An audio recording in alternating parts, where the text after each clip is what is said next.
السلام عليكم ورحمة الله وبركاته. الحمد لله الذي هدانا لهذا نحمده ونستعينه ونستغفره ونؤمن به ونتوكل عليه ونعوذ بالله من شرور أنفسنا ومن سيئات أعمالنا من يهد الله فلا مضل له ومن يضلل فلا هادي له أشهد أن لا إله إلا الله وحده لا شريك له وأشهد أن سيدنا ونبينا مولانا محمدا عبده ورسوله ما بعد قال الله تبارك وتعالى في محكم تنزيل في الفرقان المجيد بعد أعوذ بالله من الشيطان الرجيم فضل بسم الله الرحمن الرحيم يا أيها الذين آمنوا لا تسألوا عن أشياء إن تبد لكم تسؤكم صدق الله العلي العظيم وصدق رسول النبي الكريم نحن على ذلك من الشاكرين والشاهدين والحمد لله رب العالمين رب اشرح لي صدري ويسر لي أمري واحلل عقدة من لساني ويفقهوا قولي ربي زدني علما وارزقني فهما اللهم صل على سيدنا محمد طب القلوب دوائها وعافية الأبدان وشفائها ونور الأبصار وضيائها وعلى آله وصحبه وبارك وسلم عليه. புகழ் அனைத்தும் அல்லாஹ் ஒருவனுக்கே உரித்தாகட்டுமாக. அவனுடைய சலாத்தும் சலாமும் கருணையும் ஈடேற்றமும் நமது நாயகம் நற்குணத்தின் தாயகம் நபிகளங்கள் பெருமானார் ரசூல் அக்ரம் தாஜ்தாரே மதீனா சர்வரே காயினார் ஸல்லல்லாஹு அலைஹி வஸல்லம் அவர்கள் மீதும் அவர்களுடைய தோழர்கள் குடும்பத்தினர்கள் சஹாபாக்கள் தாபீன்கள் தபா தாபீன்கள் சுஹதாக்கள் அவுலியாக்கள் குறிப்பாக மோமின்களான முஸ்லிம்களான நம் அனைவர் மீதும் இன்றும் என்றும் உண்டாகட்டுமாக. கண்ணியத்திற்குரிய அல்லாஹுவின் நல்லடியார்களே, அல்லாஹுடைய படைப்புகளிலேயே ஆகச் சிறந்த படைப்பாக மனித குலத்தை படைத்திருக்கிறார். இந்த படைப்பினங்களுக்கு இடையே உண்டான சிறப்புகளில் மனிதனுக்கு மிகப்பெரிய ஒரு அற்புதமான சக்தியை சிந்திக்கக்கூடிய ஆற்றலை தந்திருக்கிறார். அந்த அக்ல் என்று சொல்லப்படக்கூடிய விளங்கும் சக்தி, இதை செய்தால் நன்மை இதை செய்தால் தீமை என்று விளங்கிக் கொள்ளக்கூடிய ஒரு மிகப்பெரிய அறிவாற்றலை அல்லாஹ் மனிதனுக்கு மட்டுமே தந்திருக்கிறார். சில நேரங்களில் சில விலங்குகள் சில பறவைகள் மனிதனை ஒட்டி சில காரியங்கள் செய்வதை பார்த்து நாம் ஆச்சரியப்படுகிறோம். விலங்குகளுக்கும் இவ்வளவு அறிவு இருக்கிறதா என்று. அதுக்கு நிரந்தரமா அறிவு இருக்காது. எப்போது ஏதாவது அதிசயமாக ஆச்சரியமாக ஏதாவது ஒன்று நடக்கும். ஆனால் மனிதனுக்கு அந்த சிந்தனா சக்தி என்று சொல்வது பிறப்பு முதல் இறப்பு வரை அவனுக்கு கொடுக்கப்பட்டிருக்கிற மிக அற்புத ஒரு ஆற்றல். நம் மனிதர்களில் சிலரை பார்க்கின்ற பொழுது சிந்தனையில் சில குளறுபடிகள் கோளாறுகள் வந்துவிட்ட மனிதர்களை பார்த்து நாம் பாவப்படுகிறோம். ஐயோ பாவம், இவன் ஆடை சரியாக அணிவதை கூட சரியாக கருதவில்லை. நாம் தெருக்களிலே பார்க்கலாம், சிலவருடைய ஆடைகள் கிழிந்த நிலையில இருக்கும். அவருக்கே அது தெரியாது. என்னுடைய மானம் வெளியில தெரிகிறது என்பது கூட அவருக்கு தெரிகிற அளவுக்கு சிந்தனை இல்லை. அப்ப அவர் சராசரி மனுஷன் கிடையாது. அவர் சராசரி மனுஷன் கிடையாது. சராசரியான மனிதன் லகத் ஹலக்னல் இன்சான ஃபீ அஹ்ஸனி தக்வீம், நிச்சயமாக இந்த மனிதனை நாம் அழகிய அமைப்பில் படைத்திருக்கிறோம் என்று அல்லாஹ் சொல்றான். அப்ப இந்த சிந்திக்கக்கூடிய ஆற்றல், நான் எதை செய்யணும் எதை செய்யக்கூடாது, என்ன பேசணும் என்ன பேசக்கூடாது, எப்படி நடக்கணும் எப்படி நடக்கக்கூடாது, பகுத்தறியக்கூடிய அந்த அறிவாற்றலை அல்லாஹ் தஆலா மனிதனுக்கு மட்டுமே தந்திருக்கிறான். அப்படி இருக்கின்ற பொழுது சில நேரங்களில் நமக்கு தெரிந்த சில விஷயங்கள் இருக்கும், தெரியாத விஷயங்கள் இருக்கும். அப்ப தெரியாத விஷயங்களை பத்தி கேட்டு தெரிந்து கொள்வது மார்க்க கல்வி அப்படின்னு சொல்றாங்க. மார்க்க கல்வியை பொறுத்த வரைக்கும் எவ்வளவுதான் 20 வருடம் 30 வருடம் அவர் மார்க்க கல்வியை கற்றவராக இருந்தாலும் கூட நிரப்பமாக கற்றவராக சொல்ல முடியாது. இன்னும் அவர் கற்கக்கூடியவர் தான். இன்னும் அல்லாஹ் ரசூலுடைய மார்க்கத்தினுடைய விளக்கங்கள் கடலளவுக்கு இன்னும் மீதம் இருக்கிறது.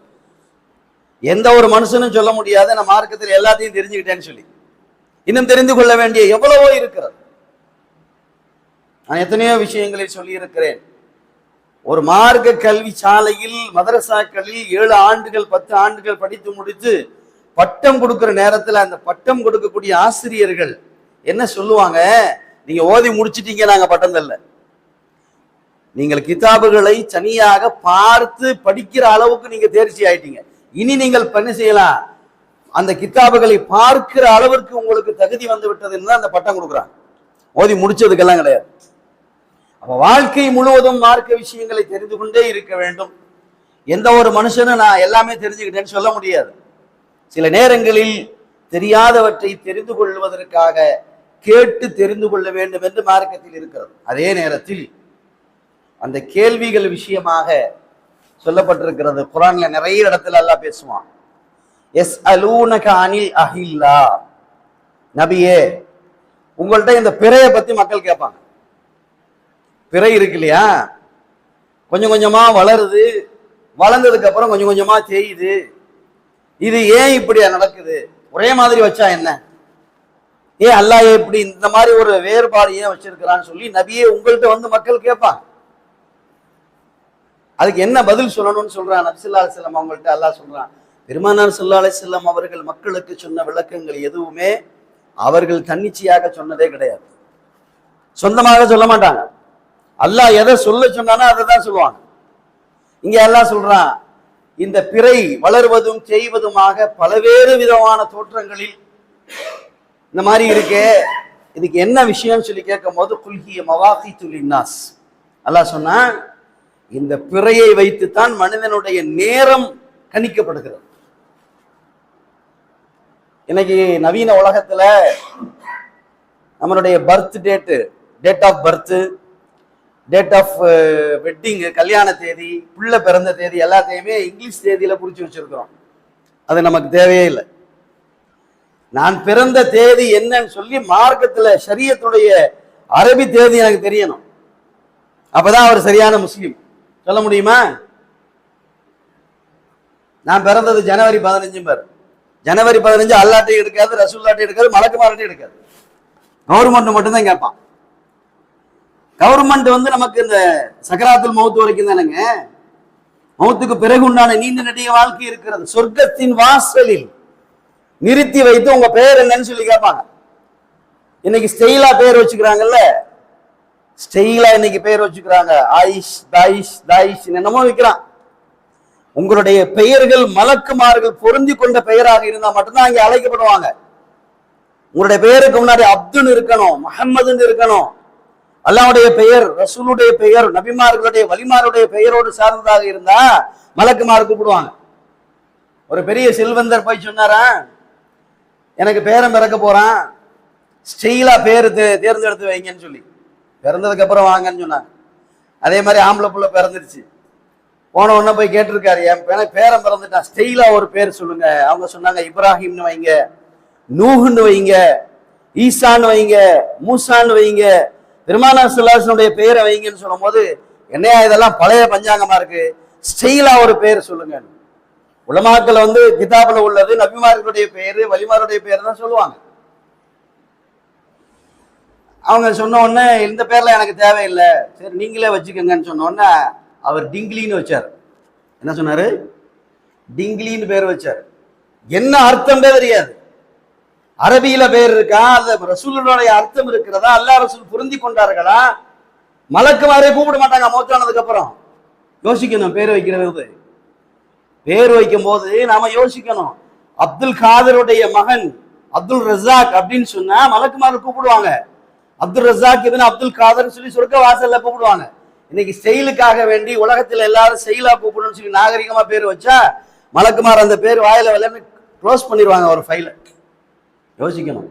அவன் பிள்ளைகளுக்கு பேர் வைக்கும் போது யோசிக்கணும். சரி, அப்ப இந்த பிறை கணக்குல தான் என்ன செய்யணும்? நம்முடைய தேதிகளை குறித்து வைக்க வேண்டும். நான் பிறந்த தேதி ரபீல் அவ்வல் 10, எனக்கு திருமணமானது சஃபர் மாசம் 15ஆம் தேதி. யார் வீட்டுல எழுதி வச்சிருக்கிறோமா? ஆனா ஒரு விஷயத்துல மட்டும் கரெக்டா இருப்போம். என்ன கணக்கு பண்ணுவோம்? நம்ம வீட்டுல பிள்ளைகளுக்கு நிக்கா நடக்கும் போது அந்த தேதி எடுத்து வச்சு கேலண்டர் எடுத்து வச்சுக்கிட்டு ஜனவரி 15க்கு தேவதாக இது பிறை கணக்கு என்ன வருது அப்படின்னு சொல்லி பார்த்தா அது கேலண்டர் அடிக்கிற வரைக்கும் தான், பத்திரிகை அடிக்கிற வரைக்கும் தான். பத்திரிகை அடிச்சதுக்கு அப்புறம் அந்த தேதியும் தெரியாது, ஒன்றும் தெரியாது. பத்திரிகையில போட்டிருப்போம் ஜனவரி 15 ரஜப் மாசம் 25ஆம் தேதி அப்படின்னு சொல்லி போட்டிருப்போம். திரும்ப ஒரு வருஷம் கழிச்சு உங்க பிள்ளையுடைய கல்யாணம் இஸ்லாமிய தேதி என்ன நடந்துச்சுன்னு சொன்னா தெரியாதுங்கன்றோம். அப்படிதான் இருக்குது. நான் நம்முடைய தேதிகளை எப்படி குறிக்கப்படணும்? இஸ்லாமிய தேதி வச்சுதான் குறிக்கப்படணும். உலகத்திற்காக வேண்டி செய்வதெல்லாம் விட்டுருங்க. அப்ப அல்லாஹ் இங்க சொல்றான், இந்த பிறை வளர்வதும் தேய்வதும் எதற்காக சொல்லி மக்கள் உங்கள்கிட்ட கேட்டாங்கன்னா, இந்த பிறையை வச்சுதான் ஒரு மனிதனுடைய வாழ்க்கை நிர்ணயம் செய்யப்படுகிறது. சொல்றோம் இல்லையா? 1000 பிறை கண்டவர் சொல்றாங்களா இல்லையா? தமிழ்ல என்ன சொல்லுவாங்க? 1000 பிறை கண்டவர் தான் சொல்லுவாங்க. வேற எதுவும் சொல்ல மாட்டாங்க. 1000 சூரியனை பார்த்தவர்னு சொல்ல மாட்டாங்க. அதெல்லாம் டேட்ல கணிக்கப்பட மாட்டாது. உண்மையிலேயே ஒரு மனிதனுடைய வாழ்நாள் குறிக்கப்படுகிறது என்றால் பிறையை வைத்துத்தான் குறிக்கப்படும். இது ஒரு கேள்வி. அடுத்த ஒரு கேள்வியை பத்தி அல்லாஹ் சொல்றான், யஸ்அலூனக அனில் ஹம்ரி வல் மைசிர். மது சூது, மது சூது இந்த ரெண்ட பத்தி உங்கள்ட்ட மக்கள் கேட்பாங்க, இது என்ன அப்படின்னு சொல்லி. அன்னைக்கு அரபுலகத்துல மது ஹராமாக்கப்படுறதுக்கு முன்னாடி, மது ஹராமாக்கப்படுவதற்கு முன்னால் எல்லோரும் மதுக்களை பிரியமாக அருந்தி கொண்டிருந்தார்கள். எப்பொழுது அல்லாஹ் தஆலா ஆயத்து இறக்கினானோ, இன்று முதல் நீங்கள் போதை தடுக்கப்பட்டிருக்கிறது என்று இறக்கினானோ, அந்த மது ஹராமாக்கப்பட்டது. அப்ப அது விஷயமாக அந்த ஹராமாக்கப்படுறதுக்கு முன்னாடி வந்து கேட்டாங்க மக்கள். நாங்க சாயந்தர நேரத்துல பேரீச்ச மரங்கள் எல்லாம் வயல்வெளியில வேலை பார்த்துட்டு வந்து சாயந்தரம் எங்களுடைய மனதுக்கு கொஞ்சம் இளைப்பாடுறதுக்காக வேண்டி சீட்டாடுவோம், மது பிடிப்போம், இதுல எங்களுக்கு மனசுக்கு கொஞ்சம் ரெஸ்ட் கிடைக்குது, கொஞ்சம் ஓய்வு கிடைக்குது, எங்களுக்கு புத்துணர்ச்சி கிடைக்குதுன்னு சொல்லி கேட்கும் போது அல்லாஹ் சொன்னா, இந்த ரெண்டுலையும் உங்களுக்கு மனதுக்கு சற்று இளைப்பாறுதல் கிடைத்தாலும் நன்மையை விட தீமை அதிகமாக இருக்கிறது. அப்பவே சொன்னான். சாராயம் ஹராமாக்கப்படுறதுக்கு முன்னாடியே அல்லாஹ் சொன்ன விளக்கம். இதுல வந்து உங்களுக்கு இன்னைக்கு சொல்றான்ல, குடிக்கிறவெல்லாம் அதான் சொல்றான், எனக்கு ரெஃப்ரெஷ்மெண்ட் கிடைக்குதுன்றான், எனக்கு மறந்த நிலை ஏற்படுதுங்கிறான். மறந்த நிலை மௌத்துல தான் கிடைக்கும், இந்த உலகத்துல அது ஏற்படக்கூடாது. அடிக்கடி நாம சொல்லுவோம், என்னுடைய நிலையை மறக்கிறதுக்கு அந்த புகையிலை மாறி பொருட்கள் அல்லது போதைப் பொருட்களை உபயோகப்படுத்துறது மார்க்கத்தில் மறுக்கப்பட்டிருக்கிறது. என்ன காரணம் சொல்ல ஏத்துக்கிற முடியாது. அப்ப இது மாதிரி காரணங்கள் கேள்விகள்லாம் உங்கள்ட்ட கேட்பாங்க, அதுக்கு இந்த மாதிரி விளக்கம் சொல்லுங்கன்னு எல்லாம் சொன்னான். சரி, எதுக்கு எடுத்தாலும் கேள்வி கேட்கலாமா? கேள்வி கேட்டு மார்க்கத்தை தெரிஞ்சுக்கிறணும் அப்படிங்கிற விஷயத்துல என்ன செய்யலாம்? ஒரு மனுஷன் கேள்வி கேட்கலாம். எதுக்கு எடுத்தாலும் ஏறுக்கு மாறா கேள்வி கேட்கக்கூடாது. ஹஜ்ஜுடைய நேரத்துல முதல்ல ஹஜ்ஜு கடமையாக்கப்பட்டப்ப எம்பெருமானா ஸல்லல்லாஹு அலைஹி வஸல்லம் அவர்கள் ஹஜ்ஜுடைய விஷயத்துல சொன்னாங்க, இந்த ஆண்டு முதல் உங்களுக்கு ஹஜ்ஜு கடமை அப்படின்னு சொன்னாங்க. மக்கள் எல்லாம் பேசாம இருக்கும்போது ஒருத்தர் எதிர்த்து கேட்டாரு, யா ரசூலுல்லாஹ் ஒவ்வொரு வருஷமும் ஹஜ்ஜு செய்யணுமான்னு கேட்டாரு. என்ன கேட்டாரு?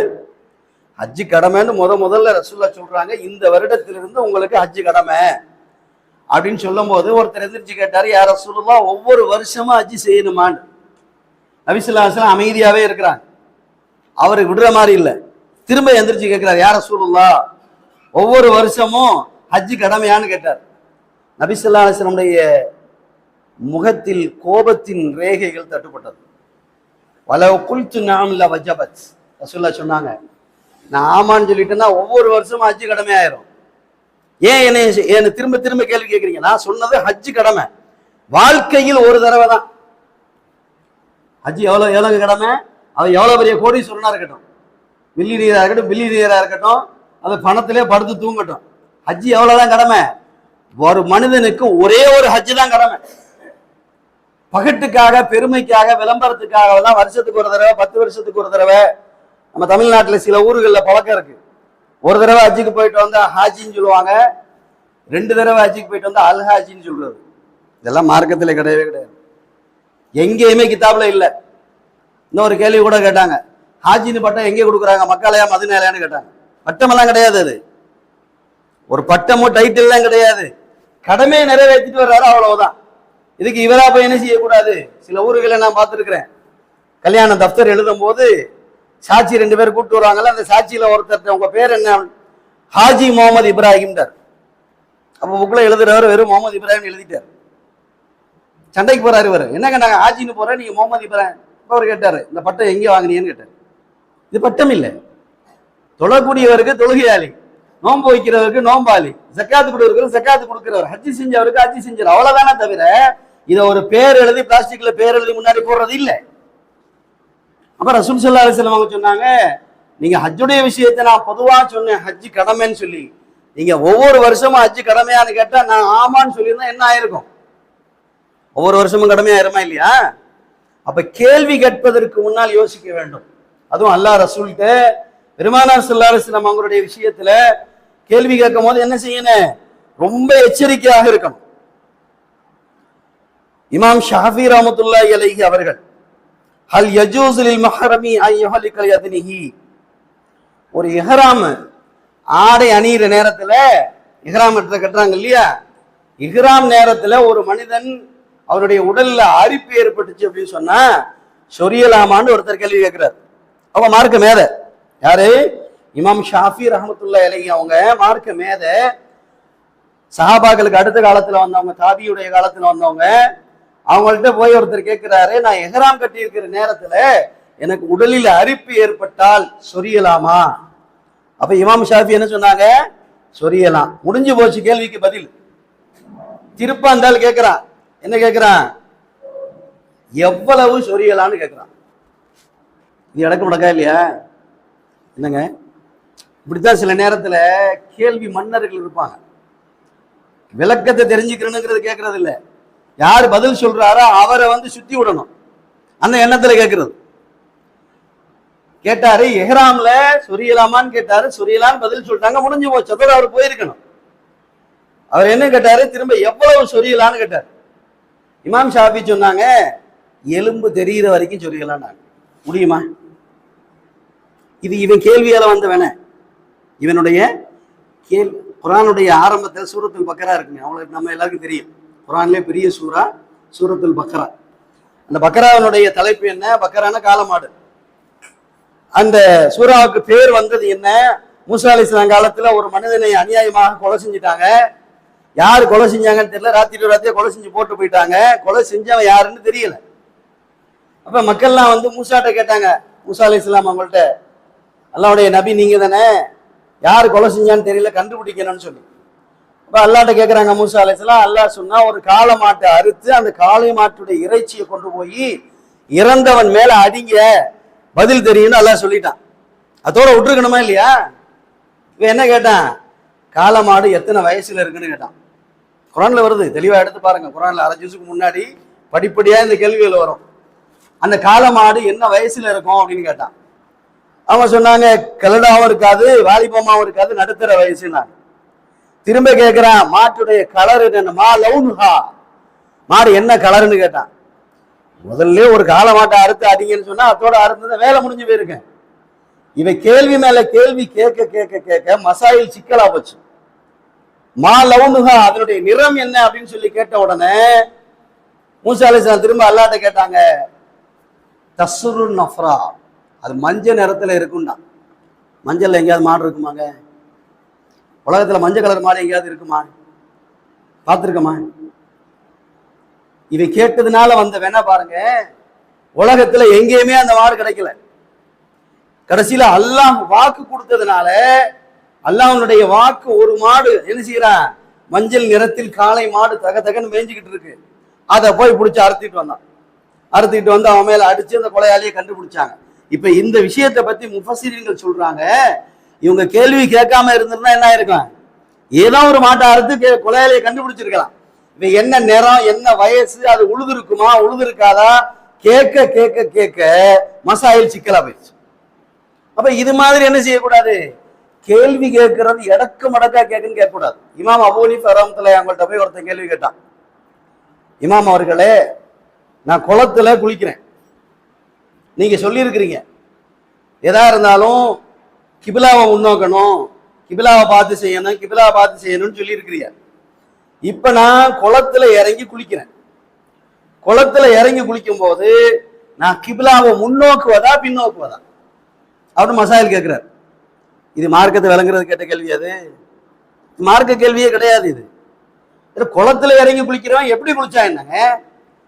ஹஜ்ரத் இமாம் அபூ ஹனீஃபாட்ட இந்த கேள்வி கேட்ட உடனே அபூ ஹனீஃபா ரஹ்மத்துல்லாஹி சொன்னாங்க, இதுல நீ மேற்கையும் பார்க்க வேணாம், கிழக்கையும் பார்க்க வேணாம், எந்த பக்கம் உன்னுடைய உடைகளை கலட்டி வச்சிருக்கு அதை பார்த்து குளி. நீ முங்கி இருக்கிற நேரத்தில் தூக்கிட்டு போயிட்டானா என்ன செய்வா? இது இமாம் அபூ ஹனீஃபாவுடைய அறிவார்த்தமான பதில். இது அறிவார்த்தமான பதில். அடுத்து ஒருத்தர் கேட்டாரு, இது கொஞ்சம் ஒரு மாதிரியான கேள்வியா இருந்தாலும் சொல்லியே ஆகணும். என்ன செய்யறாரு, நான் வேலைக்கு போறேன், நானும் என் மனைவியும் நோன்பு வச்சிருக்கிறோம். இமாம்கிட்ட கேள்வி கேட்கிறாரு, நானும் என் மனைவியும் நோன்பு வச்சிருக்கிறோம், நான் வேலைக்கு போறேன், வேலைக்கு போவதற்கு முன்னால என் மனைவியை நான் முத்தமிட விரும்புகிறேன், முத்தமிட்டா நோம்பு முடியுமான்னு கேட்கிறான். இல்ல முத்தமிட்டா நோம்பு முடியாது அப்படின்னு சொல்றாங்க. சரிங்க, நான் வேலைக்கு போயிட்டு மத்தியானம் சாப்பிட வரேன், அப்ப முத்தமிடலாமான்னு கேட்கிறான். நோம்பு முடியாதுன்னு சொன்னான். நான் வேலைக்கு போயிட்டு திரும்ப சாயந்தரம் வர்றேன் மகரிபுக்கு முன்னாடி, இப்போ முத்தமிடலாமான்னு கேட்டாங்க. சொன்னாங்க இமாம் சொன்னாங்க, அது மனைவியா ஹஜ்ருல் அஸ்வது கல்லான்னு கேட்டாங்க. கேள்வி சரியா இல்லையா? ஹஜ்ருல் அஸ்வது கல்லு தெரியுமா? எங்க இருக்கு? சும்மா சொல்லுங்க. ஹஜ்ருல் அஸ்வது கல் எங்க இருக்கு? மக்காவுல காபத்துல்லாவுடைய ஒரு மூலையில இருக்கும். எத்தனை முறை முத்தமிடுகிறோமோ அத்தனை நன்மைகள் கிடைக்கும். இங்க இமாம்கிட்ட போய் என்ன செய்யறான், இப்படி கேட்கிறான் இவன். அப்ப சொன்னாங்க, அது மனைவியா ஹஜ்ருல் அஸ்வது கல்லான்னு சொல்லி கேட்டாங்க. இது மாதிரி சில நேரங்களில் நாம கேட்கக்கூடிய தவறான கேள்விகளால என்ன செய்யுது, தவறான சிந்தனைகள் வந்து மாட்டிடுது. அதே மாதிரி இமாம் ஷாஃபி அவங்கள்ட்ட போய் ஒருத்தர் கேட்கிறாரு, இப்லீஸ்களுடைய தலைவன் ஷைத்தான் இருக்கிறான் இல்லையா, அவன் மனைவி பேர் என்னன்னு கேட்டார். இது தேவையா உனக்குன்னு? இப்லீஸுடைய தலைவர் ஷைத்தான் இருக்கிறானே, அந்த இப்லீஸுடைய மனைவி பேர் என்ன? நீங்க தான் எல்லா கிதாபெல்லாம் படிச்சிருக்கிறீங்கல்ல, அவன் பேர் தெரிஞ்சா சொல்லுங்கன்னு சொல்லி இமாம் ஷாஃபி சொன்னாங்களா, அந்த நிக்கால நான் கலந்துக்கலன்னாங்க. அவனுக்கு தகுந்த பதில் தானே இது. என்ன சொன்னாங்க, அந்த நிக்கால நான் கலந்துக்கல, அதனால எனக்கு யாருக்கும் தெரியாதுன்னாங்க. இப்ப இங்க சொல்ல வருவது என்னன்னு சொன்னா, மார்க்க விஷயத்தில் கேள்வி கேட்பது உண்மையிலேயே எனக்கு தொழுகையில் எனக்கு சந்தேகம் இருக்கிறது, ஆகமான சந்தேகங்கள் இருக்கிறது. நான் இப்படி தொழுதுகிட்டு இருக்கேன், இது கூடுமா கூடாதான்னு கேட்கலாம். நான் குர்ஆன் ஓதும் போது எனக்கு இது மாதிரி சந்தேகம் வருது, கூடுமா கூடாதான்னு கேட்கலாம். அதை விட்டுட்டு என்ன செய்யறது, சும்மா தேவையில்லாத கேள்விகளை எல்லாம் கேட்டு என்ன செய்யறது. சில நேரங்களில் கேள்வி கேட்கிறவர் என்ன செய்வாரு, தன்னை அறிவாளின்னு காமிச்சுக்கிறதுக்காக கேள்வி கேட்கிறது. அந்த கேள்வியை வச்சு என்ன ஆயிருங்க, இவருடைய அறிவு வெளிப்பட்டுரும், இவருடைய அறிவு வெளிப்பட்டு போய்விடும். ஒருத்தர் கேட்டாரு, நான் என்னுடைய தொழுகையில வந்து இம்மையை பத்தி அதிகமா கேட்கணுமா மறுமையை பத்தி அதிகமா கேட்கணுமான்னு சொல்லி கேட்டார். என்னுடைய தொழுகையில துவா கேட்கும் போது நான் இம்மையை பத்தி அதிகமா கேட்கிறதா மறுமையை பத்தி, இந்த உலகத்துல தேவைகளை கேட்கிறதா மறு உலகத்துடைய தேவைகளை கேட்கிறதான்னு சொல்லி கேட்டார். அதுக்கு பதில் சொன்னாங்க, துவா கேட்கறதுக்கு முன்னாடி நீ சாப்பிட்டு இருக்கிற உணவு ஹலாலா ஹராமான்னு யோசி. என்ன சொன்னாங்க, சும்மா ஹராமான விஷயத்தை சாப்பிட்டு வந்து சாப்பிட்றது பூரா என்ன செய்யறது, ஊர் அடிச்சு உலையில போடுறது, ஹலாலா ஹராமாலாம் யோசிக்கிறது இல்லை. எப்படி வந்தாலும் பரவாயில்ல, அள்ளி போட்டீங்க வந்து முதல் சபையில வந்து கையை வானத்துக்கு மேல தூக்கிட்டு ரப்பி ரப்பின்னா துவா கபூல் ஆகாதுன்னாங்க. இதான் மசாயில், இதாங்க மசாயில். 24 மணி நேரத்தில் என்ன செய்யறது, 23 மணி நேரம் அல்லாஹ்வுக்கு மாற்றமான சம்பாத்தியம். ஆனா ஃபர்ஸ்ட் சஃப் நீங்க போனாலும் ஒரு ஊர்ல மோதி நேரம் தள்ளி விட்டாரா ஒருத்தர், மோதி நேரம் தள்ளி விட்டு நான் எப்பவுமே ஃபர்ஸ்ட் சஃப்ல தான் நிற்பேன். அவர் கேட்ட கேள்வி அதான், நான் வலது பக்கம் நிக்கிறதா இடது பக்கம் நிக்கிறதா, நின்றா என்ன துவா கேட்கறதுன்னு கேட்கும் போது சொன்னாங்க, நீ துவா செய்வதற்கு முன்னால நீ சாப்பிட்டு இருக்கிற உணவு ஹலாலா ஹராமா, ஹலாலை சாப்பிட்டு வந்து நீ கடைசி சஃப்ல இருந்து கேட்டாலும் துவா கபூல் ஆயிரும். ஹராமான சம்பாத்தியத்தை வந்து முதல் சஃப்ல வந்து நீ முட்டி மோதி விழுந்தாலும் துவா கபூல் ஆகாதுன்னாங்க. யோசிக்கணும், நம்மளுடைய சம்பாத்தியத்தை பத்தி யோசிக்கணும். 99 ரூபா ஹலால், 1 ரூபா ஹராம், ஃபுல் துவா க்ளோஸ் ஆயிரும், எந்த துவாவும் கபூல் ஆகாது. அடிச்சு விழுந்து அழுது பிரயோஜனமே இல்லை. இவர் சொல்லுவாரு, என்ன சொல்லுவாரு, 99 ரூபா ஹலாலா தாங்க சம்பாதிச்சேன், 1 ரூபா தாங்க. ஏங்க 1 பானை சோறுங்க, கொஞ்சோண்டு தாங்க அதுல நரகல் கலந்துருக்கு, சாப்பிடலாமா? இப்படித்தான் நம்ம யோசிச்சுக்கிட்டு இருக்கிறோம். என்னுடைய சம்பாத்தியத்தில் 99% ஹலால் இருக்கு, 1 ரூபா தான், அது எப்படின்னு தெரியாது, எல்லாத்தையும் எல்லாம் கலந்து அடிப்போம். எந்த துவாவும் ஏத்துக்கிறாரு. தொழுகை பிரயோஜனம் இல்லை, துவா கேட்டு பிரயோஜனம் இல்லை, எந்த அமல்களும் கேட்டு பிரயோஜனம் இல்லை. நாளை மறுமையில் சொர்க்கத்தின் வாசலில் இருத்தப்படுவோம். எனவே அருமையானவர்களே, நாம் கேட்கக்கூடிய கேள்விகள் நான் மார்க்கத்தை தெரிந்து கொள்ள வேண்டும் என்ற எண்ணத்தில் கேட்க வேண்டும். அல்லாஹ் ஜல்ல ஷானஹு வ தஆலா நம் மார்க்கத்தின் விளக்கங்களை தெரிந்து அதன்படி அமல் செய்யக்கூடிய நல்ல வாய்ப்புகளை எல்லாம் நமக்கு ஏற்படுத்தி தருவானாக. வாஹிர் தாவானா அல்ஹம்துலில்லாஹி